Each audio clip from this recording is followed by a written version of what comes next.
اس کا گاؤں ایک پسماندہ علاقہ تھا جہاں بجلی کبھی کبھار ہی آتی تھی، لیکن لوگ دل کے روشن تھے۔ رمضان کے پاس نہ زیادہ زمین تھی، نہ پیسے، نہ کوئی جائیداد، صرف 2 ذہین بچے اور ایک پرانی بیل گاڑی تھی جس میں وہ روز صبح سے شام تک کھیتوں میں محنت کرتا تھا۔ سال بھر وہ زمین میں پسینہ بہاتا، دانا دانا اکٹھا کرتا، لیکن ہر فصل کے بعد سود خور مہاجن آ جاتا ہاتھ میں حساب کی کتاب لے کر۔ تم نے بیج اور کھاد ادھار لی تھی، اب قرض چکا ورنہ میں زمین ضبط کروا دوں گا۔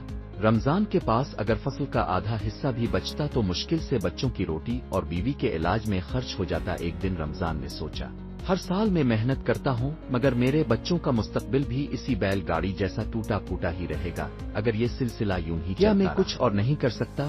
اس رات رمضان نے چھوٹی سی چراغ تلے خاموشی میں بیٹھ کر ایک فیصلہ کیا، میں اپنے بچوں کو تعلیم دوں گا، جو میں نہیں بن سکا وہ بنیں گے۔ وہ نیا سفر اگلی صبح قربانیوں کا سلسلہ شروع ہوا۔ رمضان نے اپنا آدھا اناج بیچ دیا تاکہ اس پیسے سے بچوں کی اسکول کی فیس اور کتابیں لے سکے۔ اس کی بیوی سکینہ نے اپنی شادی کا جوڑا بیچ دیا۔ رمضان نے روز کا کھانا کم کر دیا لیکن بچوں کے خوابوں کا دائرہ بڑا کر دیا۔ لوگ ہنسے، کسان کے بچے ڈاکٹر افسر نہیں بنتے، انہیں بھی کھیت میں بیل چلانا ہوتا ہے، مگر رمضان خاموش رہا، صرف بچوں کو اسکول جاتے دیکھ کر مسکراتا۔ امتحان کا وقت 3 سال گزر گئے۔ رمضان کی بیٹی نور اب 8ویں جماعت میں تھی اور بیٹا آصف 6ٹھی جماعت میں۔ دونوں ہوشیار تھے لیکن تعلیم کا سفر آسان نہ تھا۔ کبھی یونیفارم پھٹ جاتا، کبھی کتاب پرانی ہو جاتی، کبھی فیس کے لیے پیسے نہ ہوتے۔ ایک دن گاؤں میں قحط آ گیا، بارش نہ ہوئی، زمین سوکھ گئی، بیل مر گیا اور رمضان کے پاس کچھ بھی نہ بچا۔ مہاجن پھر آیا، اس بار اور زیادہ غصے میں، تیرا قرض 2 سال سے بڑھ رہا ہے، فصل بھی نہیں، اب تاؤ مجھے کیا دے گا؟ رمضان نے سر جھکا لیا اور بولا، میں اپنی زمین دینے کو تیار ہوں مگر ایک شرط پر۔ اے مہاجن نے آنکھیں تنگ کر کے پوچھا، کیا شرط؟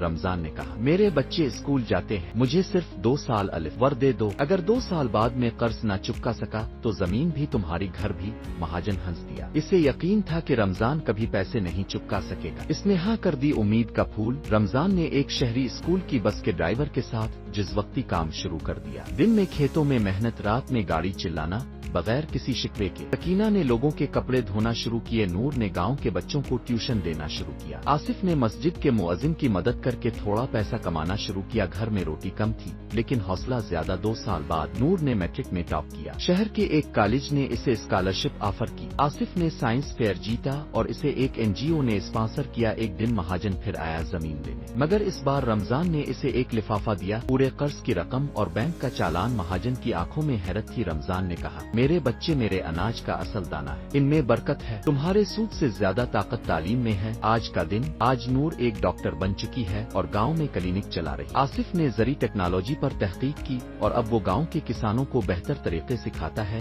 محنت کا دانہ اگر تعلیم کی زمین میں بویا جائے تو اس کا پھل نسلوں تک بھوکا نہیں رہتا۔ رمضان اب بھی صبح اٹھ کر کھیتوں میں جاتا ہے مگر اب اس کے ساتھ اس کے پوتے بھی ہوتے ہیں، اسکول کی یونیفارم میں۔ اس کی آنکھوں میں فخر ہوتا ہے اور دل میں شکر۔